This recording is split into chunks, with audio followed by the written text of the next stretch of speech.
Hi welcome back to my channel. ఈరోజు కథ నా రాక్షసుడు 43వ భాగాన్ని వినేద్దాం.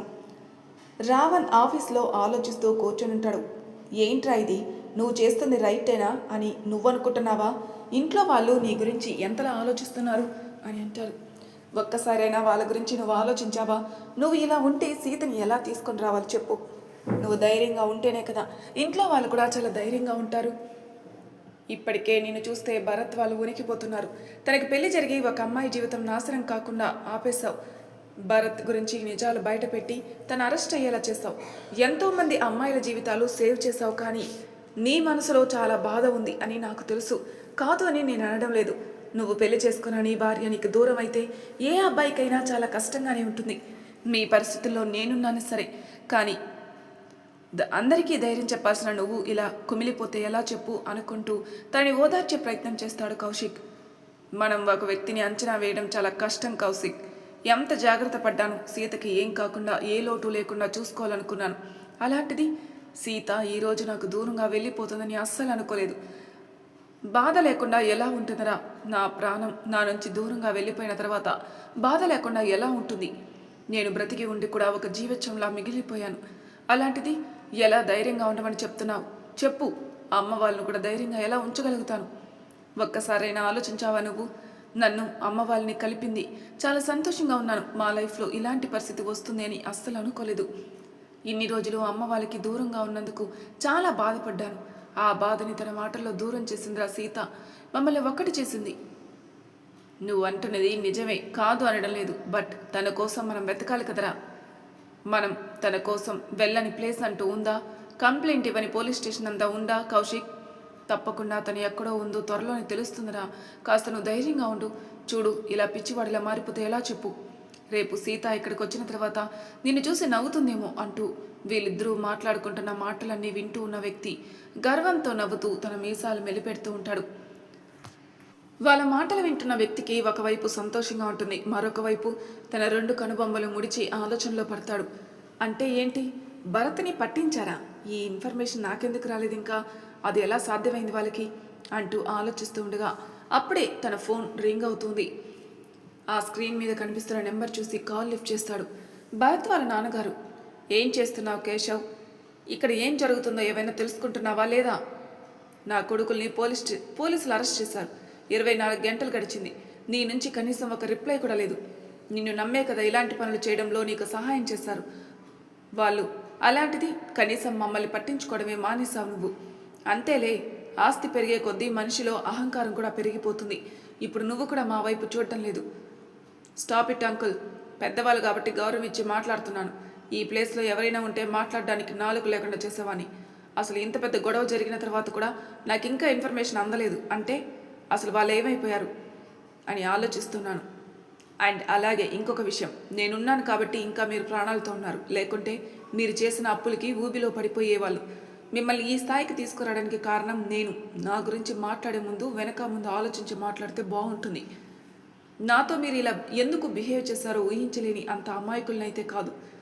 అందుకే మిమ్మల్ని ఏమీ అనకుండా వదిలేస్తున్నాను. 2 కొడుకులు జైలుకి వెళ్ళారు కాబట్టి మీరు ఎంత క్షోభ అనుభవిస్తున్నారో తెలుసుకోలేని అమాయకునైతే కాదు. మీతో నేను మాట్లాడాలి అనుకోవడం లేదు. విజ్జుకి ఫోన్ ఇవ్వండి అని అనడంతో పక్కనే ఉన్న విజ్జుకి ఫోన్ తీసుకుంటుంది. ఎక్కడ నీ మొగుడు? ఇంత జరిగిన తర్వాత కూడా ఒక ఇన్ఫర్మేషన్ నాకు ఇవ్వలేదు. తప్పు మీ దగ్గర పెట్టుకొని మళ్ళీ మీ నాన్నగారు నాతో అలా మాట్లాడడం కరెక్ట్ కాదు విజ్జు. నా సంగతి తెలుసు కూడా మీరు ఇలా నాతో జోక్స్ చేయడానికి. అది కాదు కేశవ్, లిజన్. నిన్న వాళ్ళిద్దరిని పట్టుకున్నారు. అసలు నా భర్త ఎక్కడికి వెళ్ళాడు ఇంతవరకు ఇన్ఫర్మేషన్ లేదు. ఫోన్ చేస్తే స్విచ్ ఆఫ్ అని వస్తుంది. పోలీస్ స్టేషన్కి వెళ్ళి కూడా తనకు కనిపించడం లేదని కేసు ఫైల్ చేశాను. ఇటు చూస్తే అన్నయ్య వాళ్ళ గురించి బెయిల్కి అప్లై చేశాను. అసలు బెయిల్ మంజూరు రావడం లేదు. ఎందుకంటే వాళ్ళు ఇన్వాల్వ్ అయిన కేసు అలాంటిది. కోర్టుకు పంపించే వరకు వాళ్ళతో ఎవరూ మాట్లాడడానికి కూడా అనుమతి లేదు. ఎంత బాధలో ఉన్నారు కాబట్టి డాడీ నీతో అలా మాట్లాడాడు. I am sorry Keshav. Okay sweetie, I understand. But నాతో మాట్లాడేటప్పుడు ఆచితూచి మాట్లాడాలి. Do you understand? ఈ విషయం గురించి మీరు ఆలోచించకండి. ముందు మీ డాడీకి బీపీ ట్యాబ్లెట్ ఇవ్వు, నేను చూసుకుంటాను అంటూ కాల్ కట్ చేస్తాడు కేశవ్. డాడీ, నీకు ఆవేశం ఎక్కువ. అరిచేస్తావు. వాడికి ఎంత కోపమో మనకు తెలుసు కదా. వాడితో ఎంత జాగ్రత్తగా ఉంటే అంత మంచిది. ఇప్పుడు మన వాళ్ళు అక్కడ ఉన్నారు కాబట్టి వాడితో రిక్వెస్ట్ చేస్తూ మాట్లాడాలి. పొగరుగా మాట్లాడావంటే ముందుకే ముప్పొస్తుంది. నువ్వు నాకు సలహాలు చెప్తున్నావా? నా 2 పిల్లలు అక్కడున్నారు. నా అల్లుడు ఎటు వెళ్ళిపోయాడో అర్థం కావట్లేదు. అంతా వాడి వల్లే.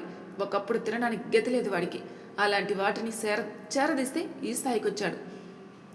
ఆ గతం మర్చిపోయి తల పొగరు పట్టి ఇలా మాట్లాడుతున్నాడు నాతో. నువ్వు కూడా వాడికి సపోర్ట్ చేస్తున్నావా? డాడీ, అది జరిగిపోయిన గతం. ఇప్పుడు తనున్న పొజిషన్కి మనం తల వంచక తప్పదు. ఈ సమాజంలో బ్రతకాలంటే అన్నిటికీ సర్దుకుపోయి బ్రతకాలి. తప్పదు డాడీ. కాలం కలిసి వస్తుంది. తప్పకుండా ఆ కేశవ పని పట్టొచ్చు అంటూ వాళ్ళ నాన్నగారికి సర్ది చెప్తుంది. నేను అనుకున్నాను, ముందే చెప్పాను, మంచి వాళ్ళకి ఆ దేవుడు ఎప్పుడు మంచి జరిగిస్తాడని. ఇలాంటి పాపాలు చేసే వాళ్ళకి ఎప్పుడు ఇలాంటి పనిష్మెంట్ ఇస్తూనే ఉంటాడు. ఒకప్పుడు నేను నెత్తి నోరు బాదుకున్నాను. ఆ అమ్మాయిని అనవసరంగా చంపేశారు. ఇలాంటి క్రిమినల్ మైండ్ ఉన్న వ్యక్తితో చేతులు కలిపాడు. చివరికి ఏమైంది? మన పిల్లలే జైలు పాలయ్యారు. ఇది ఎందుకు మీకు అర్థం కావట్లేదు? నాకు అస్సలు తెలియడం లేదు అంటూ విజ్జు వాళ్ళ అమ్మగారు కోపంగా మాట్లాడతారు. ఇప్పటికైనా మునిగిపోయింది ఏమీ లేదు. మీరు పోను అంటే చెప్పండి. నేను వెళ్ళి ఆ రావణ్ కాలు పట్టుకుని మన పిల్లల్ని బయటకు తీసుకుని వస్తాను అని ఆమె మాట్లాడడమే ఆలస్యం. ఆమె గొంతు పట్టుకుని గోడ కానించి ఆమె తలని పైకెత్తుతాడు. ఆమెకి ఊపిరి ఆడడం కూడా కష్టంగా ఉంది. కాలు కొట్టుకుంటూ ఉంటుంది. ముసలివాడిని అయ్యానే కానీ నాలోని కోపం కొంచెం కూడా చల్లారలేదే. ఏమనుకుంటున్నావు నువ్వు? ఎన్ని సంవత్సరాలు నాతో పాటు కాపురం చేసిన నా భార్య నన్ను అర్థం చేసుకోలేకపోయింది. ఇంకొకసారి వాడి పేరు మన ముందు తలిచినా, వాడి గురించి ప్రస్తావించిన భార్య అని కూడా చూడను. పాతి పెట్టేస్తాను అంటూ మాట్లాడి ఆమెని కిందికి వదిలేస్తాడు. ఏంటి డాడీ, పిచ్చి పట్టిందా నీకు? పిచ్చి పిచ్చిగా బిహేవ్ చేస్తున్నావు. అంత రోషం ఉంటే అతనితో మాట్లాడు, పోట్లాడే గెలు. అంతేకాని ఇంట్లో వాళ్ళతో పిచ్చిగా బిహేవ్ చేయకు అంటూ కోపంగా మాట్లాడి విజ్జు వాళ్ళ అమ్మని తీసుకుని రూమ్లోకి వెళ్తుంది. విజ్జు మనసు మంచిదే. తను రావణ్ని ఇష్టపడిందే కానీ తన చుట్టూ ఉన్న వ్యక్తులు తన మనసును మార్చేశారు. రావణ్ మీద కోపం వచ్చేలా తన మనసు విధిచేశారు. ముఖ్యంగా తన తండ్రి. అతను చేసే చెడు పనులతో పిల్లలకి కూడా అలాగే తయారయ్యారని చెప్పాలి. మంచి చెడు చెప్పాల్సిన పేరెంట్సే అలా ఉంటే పిల్లలు మాత్రం ఇంకెలా తయారవుతారు? ఇప్పుడు సేమ్ పొజిషన్లో ఉన్నారు భరత్ అండ్ అలాగే పృథ్వీ. మెల్లమెల్లగా రావణ్ నా సామ్రాజ్యాన్ని కూల్చేస్తున్నాడు. విజ్జు హస్బెండ్ని ఎక్కడ దాచిపెట్టాడు? తనని కూడా ఏమైనా చేశాడా? లేకుంటే తన నుంచి విషయం రాబట్టడానికి కిడ్నాప్ చేశాడా? ఏదో జరుగుతుంది. ఇంతవరకు రావణ్ నా గురించి తెలుసుకోలేదు. మెల్లగా మొదటి అడుగు వేశాడు. అది ఎలా సాధ్యమైందంటే ఎవరో తనకి హెల్ప్ చేస్తున్నారు. అది ఎవరు? ఎలా తను తెలుసుకున్నాడు అనుకుంటూ ఆలోచిస్తూ ఉంటాడు. ఇది ఎలా సాధ్యమైంది? మెల్లగా తను నా సామ్రాజ్యంలో మొదటి అడుగు వేశాడు. అంత తేలిగ్గా ఎలా జరిగింది? దీని వెనక ఎవరున్నారు? ఎవరైనా తనకి ఇన్ఫర్మేషన్ ఇస్తున్నారా? ఇప్పుడు మొదలైన అడుగు అక్కడితో ఆపేయాలి. లేకుంటే తను సీత వరకు రావడానికి అంత కష్టమేమీ అవ్వదు అనుకుంటూ ఆలోచిస్తూ ఉంటాడు కేశవ్. తను పెట్టిన వ్యక్తికి ఒక్కొక్కసారి ఫోన్ కలుపుతూ ఉంటాడు. కానీ ఫోన్లో నుంచి సమాధానం లేదు. కొన్నేమో నాట్ రీచబుల్, కొన్నేమో స్విచ్ ఆఫ్ అని వస్తున్నాయి. ఏమైపోయింది? వీళ్ళందరికీ ఏం జరిగింది అంటూ ఆవేశంగా తన చేతిలో ఉన్న గ్లాసులు పట్టుకొని నలుపుతాడు. అలా ఆ గ్లాసు కాస్త తన చేతిలోని పగిలిపోతుంది. తన ఆలోచనలు మొత్తం రావణ్ చుట్టూనే తిరుగుతుంది. అప్పటి వరకు మాట్లాడుకున్న 2 వ్యక్తులు రావణ్ అలాగే కౌశిక్ నోటితో సైగ చేయడం మొదలు పెడతారు. మన మాటలు తప్పకుండా వినుంటాడు. ఈ పాటికి తనకి ఫోన్ వెళ్ళే ఉంటుంది. ఇప్పుడు ఏదో చేయబోతున్నాడు. తను పెట్టిన వ్యక్తి ఎవరో వాళ్ళకి తెలిసింది. అలాగే తనక్కడ ఒక మైక్రోచిప్ అమర్చడం కూడా వాళ్ళు కనుక్కున్నారు. అంటే నార్మల్గా ఆ రూమ్లో సీసీ కెమెరా ఉంటుంది. బట్ ఆ రూమ్లో అది పనిచేయడం లేదు. అది కూడా సీత మిస్ అయినప్పటి నుంచి. అప్పుడు విషయం తెలుసుకున్న రావణ్ అక్కడ ఒక పూల కుండీ పెట్టాడు. అందులో ఒక చిన్న కెమెరా పెట్టాడు. కాబట్టి ఆ రూమ్లోకి ఎవరు వస్తున్నారు, ఎవరు వెళ్తున్నారో తను బాగా తెలుసుకుంటున్నాడు. అలా అతను ఎవరో తెలుసుకున్నాడు. అతని గురించి పూర్తి వివరాలు సేకరించారు. అండ్ అలాగే అతనికి మాత్రం వాళ్ళకి విషయం తెలిసింది అని తెలీదు. వెంటనే మొబైల్ తీసుకుని కౌశిక్కి మెసేజ్ చేస్తాడు. ఆఫీస్ వదిలిన తర్వాత రాఘవ్ తనని ఫాలో చేయమని. ఇప్పుడే రావణ్ ప్రయాణం మొదలు పెట్టాడు. అలా మొదలైన తన అడుగులు సీత వరకు చేరుకుంటాయా? చూద్దాం రండి. రావణ్ చెప్పినట్టు రాఘవ్కి ఇన్ఫర్మేషన్ వెళ్ళిపోతుంది. రాఘవ్ తనని ఫాలో చేయడం మొదలు పెడతాడు. తనకి తెలియకుండానే తను ఒక కాఫీ షాప్కి వెళ్తాడు. తను కూడా తన వెనకే వెళ్తాడు. అలా వెళ్ళి తనకు ఆపోజిట్లో తనకి బ్యాక్ సైడే కూర్చుంటాడు. ఎవరో ఒక వ్యక్తితో మాట్లాడతాడు. ఆ మాటలు రాఘవ్ వింటాడు. అక్కడి నుంచి ఏమీ తెలియకుండా గెస్ట్ హౌస్కి చేరుకుంటాడు. తన కోసం అక్కడే ఎదురు చూస్తున్న రాఘవ్ అలాగే కౌశిక్ దగ్గరికి వెళ్తాడు. అన్నయ్య, నువ్వు చెప్పినట్టే ఫాలో అయ్యాను. ఈరోజు రాత్రికి వాళ్ళకి ఒక షిప్మెంట్ ఉందంట. ఇందులో భరత్ దొరికిపోయారు కాబట్టి అమ్మాయిల సంఖ్య చాలా తక్కువగా ఉందని వాళ్ళు మాట్లాడుకోవడం విన్నాను. ఆల్రెడీ 5 మెంబర్స్ అమ్మాయిలు ఉన్నారు. వాళ్ళని ఈరోజు ముంబై షిఫ్ట్ చేస్తున్నాను. అక్కడి నుంచి దుబాయ్ తరలించాలనే ప్లాన్లో ఉన్నారు వాళ్ళు. ఇది అన్నమాట సంగతి. వాడి నెక్స్ట్ ప్లాన్ మనకు తెలిసిపోయింది. తీగలాగితే డొంక కదులుతుంది. ఇప్పుడు ఆవేశంగా వాళ్ళని మనం పట్టుకున్న ప్రయోజనం లేకుండా పోతుంది. కాబట్టి వాడు కట్టుకున్న మెడలో ఒక్కొక్క మెట్టు కూలుస్తూ వెళ్తేనే వాడికి పతనం ఎలా ఉంటుందో తెలుస్తుంది అని అంటాడు రావణ. అది కాదరా, మనం ఇక్కడ టైం వేస్ట్ చేస్తున్నావేమో అనిపిస్తుంది. సీతకి వాడు ఏమైనా అపాయం తలపెడితే అప్పుడు సీత పరిస్థితి ఏమిటి రావణ్? వాడు ఎంత దుర్మార్గుడైనా కావచ్చు, కానీ మీ అన్నయ్య దగ్గర ఒక అలవాటుంది. వాడికి ఇష్టమైన వ్యక్తి తనని ఎంత ద్వేషించినా సరే తనకి కాపలా కాస్తూ ఉంటాడు. ఆ అమ్మాయి మీద చెయ్యి కూడా వేయడు. మనం ఇంటర్ సెకండ్ ఇయర్లో ఉన్నప్పుడు మీనాక్షికి వాడు ప్రపోజ్ చేశాడు, గుర్తుందా నీకు? అవును. మరి తనని ఎలా చేసుకున్నాడు? ఒక చిన్న పిల్లలా చూసుకునేవాడు. తను అసహించుకున్నా, తిట్టినా, దూరంగా వెళ్ళిపోయినా నోట్లో నుంచి మాట బయటికి వచ్చేదే కాదు. అలాగే తనతో ఎవరైనా అబ్బాయి మాట్లాడుతున్నా సరే తర్వాత రోజు వాడు దెబ్బలతో బయటకు వచ్చేవాడు. మరి ఎవరు కొట్టేవాళ్ళని అడిగితే సమాధానం చెప్పేవాడే కాదు. ఆ రోజు నేను ఆలోచించలేదు. ఇప్పుడు జరిగిపోయిన గతాన్ని తలుచుకుంటూ ఉంటే ఒక్కొక్కటిగా బయటకు వస్తుంది. అంతెందుకు, ఆ మీనాక్షికి సపోర్ట్ చేసిన రాగిని ఆ రోజు కేశవాన్ని దారుణంగా తిట్టింది. తర్వాత రోజు తను ఒక అడవిలో పడి ఉంది అని అందరూ తెలుసుకున్నారు. అది కూడా దారుణంగా తనని చెరిపేశారని. అప్పుడు ఒక క్లూ కూడా పోలీసులకు దొరకలేదంటే అందులో తప్పకుండా వీడి హస్తం ఉండే ఉంటుంది కదా. అప్పుడు మనం ఆలోచించలేదు. ఈరోజు ఆలోచిస్తే తెలుస్తుంది. మీనాక్షికి ఎందుకో భయం వేసింది. ఆ రోజు నుంచి తను స్కూల్కి రావడమే మానేసింది. అలాగే తను ఊరు వదిలేసి వాళ్ళ అమ్మమ్మ వాళ్ళ ఊరు హైదరాబాద్కి వెళ్ళిపోయింది. తన గురించి వాడు తెలుసుకునే ప్రయత్నం చేశాడు. బట్ ఆ అమ్మాయి ఎక్కడుందో తెలుసుకోలేకపోయాడు కాబట్టి తన జోలికి మళ్ళీ వెళ్ళలేదు. వీడు మళ్ళీ ఒంటరి వాడిగా మిగిలిపోయాడు. తర్వాత ఏ అమ్మాయిని ఇష్టపడినట్టే మనకి కనిపించలేదు. తర్వాత వీడు ఇష్టపడింది సీతను మాత్రమే. అలాంటిది తను బలవంతం పెడతాడని నాకు అనిపించడం లేదు కదా కౌశిక్. కానీ మనం చాలా జాగ్రత్తగా ఉండాలి. బై మిస్టేక్ వాడి వల్ల తను గాయపడితే, అసలే ఆత్మాభిమానం ఉన్న అమ్మాయి పరాయి వ్యక్తి తన ఒంటి మీద చెయ్యి వేస్తే ఆత్మహత్యకైనా పాల్పడుతుంది అని కౌశిక్ చెప్పిన మాటలు విన్న తర్వాత నిజమే కదా అని ఆలోచనలో పడతాడు రావణ్. తను ఎక్కడుందో అసలు ఒక్క క్లూ కూడా దొరకడం లేదు కదా. అదే అర్థం కావట్లేదు. ఇప్పుడు ఎలా తన జాడ తెలుసుకోవాలి అని ఆలోచిస్తూ ఉంటారు ముగ్గురు. అలాగే రాఘవ ఫ్రెండ్ కమిషనర్ని అక్కడికి పిలిచి వైజాగ్ హార్బర్లో ఈరోజు షిప్లో ఒక 5 మెంబర్స్ అమ్మాయిల్ని మొబైల్కి షిఫ్ట్ చేస్తున్నారు అన్న విషయం తనతో చెప్తారు. చాలా రోజులుగా ఎన్నో పెండింగ్ కేసులు ఉన్నాయి రావణ్. దీని వెనక ఎవరి హస్తం ఉందో తెలియడం లేదు. ముఖ్యంగా అమ్మాయిలు మిస్సింగ్ కేసెస్ రోజు రోజుకి పెరిగిపోతున్నాయి. వాళ్ళ గురించి ఎంక్వైరీ కూడా చేశాను. హెల్త్ సరిగ్గా లేని వాళ్ళు హాస్పిటల్కి వెళ్ళడం, అక్కడి నుంచి వచ్చిన తర్వాత వాళ్ళలో మార్పు కనిపించడం, కొద్ది రోజులకి అమ్మాయిలు మిస్ అవ్వడం. ఎందుకంటే వాళ్ళు చుట్టుపక్కల ఉన్న వాళ్ళని ఎంక్వైరీ చేస్తే ఇలా మెల్లగా తెలిసింది. అందులో మనం అరెస్ట్ చేసిన వాళ్ళలో భరత్, పృథ్వీ ఉన్నారు కదా. మెయిన్ వాళ్ళకి ట్రీట్మెంట్ అందించింది కూడా పృథ్వీయే. అంటే వీళ్ళ వెనక ఉన్న వ్యక్తి సామాన్యమైన వ్యక్తిగా అనిపించడం లేదు. అంటే ఇక్కడ గమనించాల్సిన విషయం ఏంటంటే కేశవ్ ఇవన్నీ చేస్తున్నాడని కమిషనర్కి తెలియదు. వాళ్ళు కూడా చెప్పలేదు. వాళ్ళే ఆధారాలతో తనని పట్టుకోవాలన్న ఉద్దేశంతో. అదే కదా సార్ మేము కూడా ఆలోచిస్తున్నది. అందుకే మనం మెల్లగా ఒక్కొక్క స్టెప్ వేస్తే దీని వెనక ఎవరున్నారో తెలుసుకోవచ్చు అంటారు. అలాగే సీత ఎక్కడుందో తెలుసుకోవచ్చు అని రావణ్ చెప్పిన మాటలకి ఆలోచనలో పడతాడు కమిషనర్. ఆ రోజు రాత్రి హార్బర్లో వాళ్ళ కోసం కాపు కాస్తూ ఉంటారు వాళ్ళు. ఇండియా నుంచి కాల్ వస్తుంది కేశవ్కి. కాల్ లిఫ్ట్ చేస్తాడు. ఏదైనా ఇంపార్టెంట్ విషయం అయితేనే నాకు కాల్ చేయమని చెప్పాను. అలాంటిది డైరెక్ట్గా నాకే కాల్ చేసి సాహసం ఎందుకు చేశారు మీరు? అది కాదు సార్, ఇప్పుడు కేవలం 5 మెంబర్స్ అమ్మాయిలు మాత్రమే ఉన్నారు. వీళ్ళని షిఫ్ట్ చేయాలంటే కొంచెం కష్టంగానే ఉంది మాకు. ఇవన్నీ భరత్ సార్ వాళ్ళు బావమరిది చూసుకుంటూ ఉంటారు కదా, ఆయన కనిపించడం లేదు. ఆయన ఫోన్ కూడా పనిచేయడం లేదు. కాబట్టి ఇప్పుడు ఎవరి చేత ఈ పని చేయించాలో అర్థం కాక మీకు డైరెక్ట్గా కాల్ చేస్తున్నాను. I am sorry. అసలు వీడెక్కడికి వెళ్ళి చచ్చాడో అర్థం కావడం. నేను ఒక వ్యక్తిని పంపిస్తాను. అతను వాళ్ళని షిఫ్ట్ చేయడానికి మీకు ఉపయోగపడతాడు. ఎట్టి పరిస్థితుల్లోనూ దీని గురించి ఎవరికి డీటెయిల్స్ తెలియకూడదు.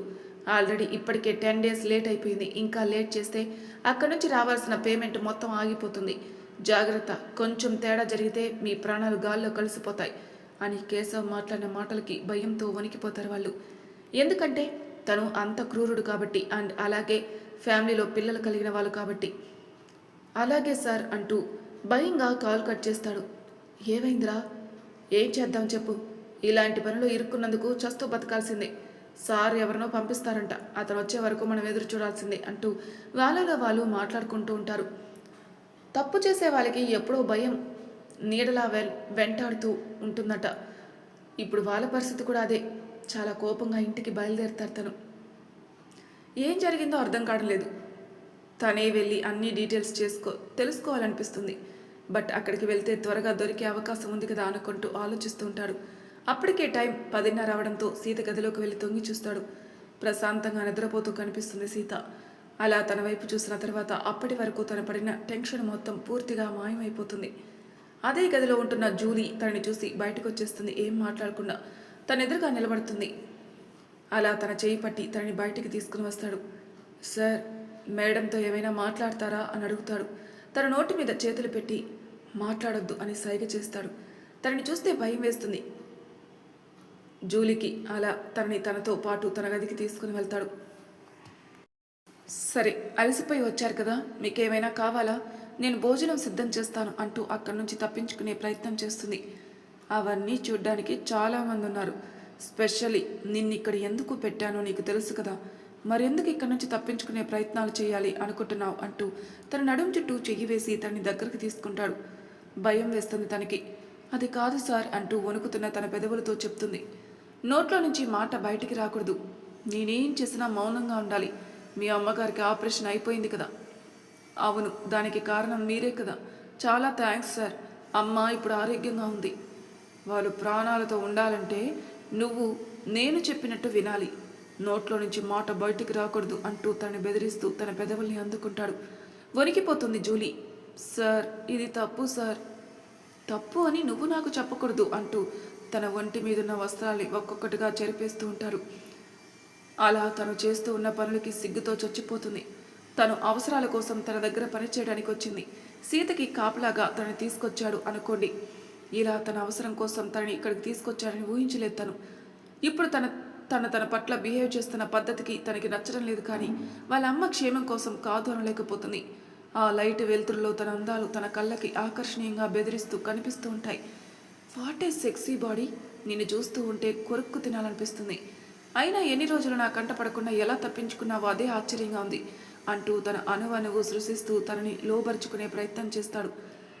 తను చేస్తున్న మోటు విధానానికి చాలా నొప్పిని అనుభవిస్తుంది. తను అలా అరవకుండా ఉండలేకపోతుంది. తను నోరు విప్పే ప్రయత్నం చేస్తుందని గ్రహించిన తను అరవకుండా తన పెదవుల్ని అందుకుంటాడు. ఆ నొప్పి భరిస్తూ బయటికి అరవలేక తన కంటిలో నుంచి కన్నీళ్లు బయటికి వస్తూ ఉంటాయి. పైకి తన గాయాలు కనిపించని ప్రదేశాల్లో తన పంటి ఘాట్లతో తనని చిత్రహింస చేస్తాడు. తను అప్పటి వరకు కోపం ఆవేశంతో రగిలిపోయిన కేశవ్ ఆ టెన్షన్ మొత్తం పూర్తిగా పోగొట్టుకునే వరకు అలా 1 గంట సేపు తనని చిత్రహింస పెడతాడు. తన నుంచి వేరుపడి వెలికిలా పడుకుంటాడు. లేవలేని స్థితిలో పడిపోతుంది జూలీ. ఆర్ యు వర్జిన్ అనుకుంటా. మొదటిసారి నీతో అనుభవం చాలా కొత్తగా ఉంది. ఇంతవరకు పడిన టెన్షన్ మొత్తం పోగొట్టావు అంటూ తన వైపు చూసి నవ్వుతో చెప్తాడు. మన మధ్య ఇలా జరిగిందని బయటకి ఎక్కడా తెలియకూడదు, అర్థమవుతుందనుకుంటా అంటూ తన పెదవుల్ని గట్టిగా ఒత్తుతాడు. అలాగే అంటూ కన్నీళ్లతో మాట బయటికి చెప్పలేక తల మాత్రమే ఆడిస్తుంది. లేవడానికి కూడా కష్టంగా ఉంది తనకి. తన వైపు చూసి యూ కెన్ గో అని చెప్పి ఫ్రెష్ అవడానికి వెళ్ళిపోతాడు తను. భారంగా అతి కష్టంగా పైకి లేచే ప్రయత్నం లేస్తుంది జూలీ. నిద్రపోతున్నట్టు నటిస్తున్న సీతకి తను ఏం చేస్తున్నాడో చూడ్డానికి వచ్చిన తను లోపల జరిగింది చూసి భయంతో వణికిపోతుంది తను. ఏంటి తన బిహేవియర్ ఇంత దారుణంగా ఉందా అని అప్పటి వరకు తనని ధైర్యంగా ఎదిరించిన మాట్లాడిన సీత ఇప్పుడు తనలోని రాక్షసత్వాన్ని చూసి ఏం చేయబోతుందో నెక్స్ట్ ఎపిసోడ్లో తెలుసుకుందాం. అంతవరకు నా ఛానల్ని సబ్స్క్రైబ్ చేయని వాళ్ళు ప్లీజ్ సబ్స్క్రైబ్ చేసుకోండి, లైక్ చేసి షేర్ చేయండి. మీ అభిప్రాయాలను కామెంట్ రూపంలో తెలియజేయండి. Thank you for listening.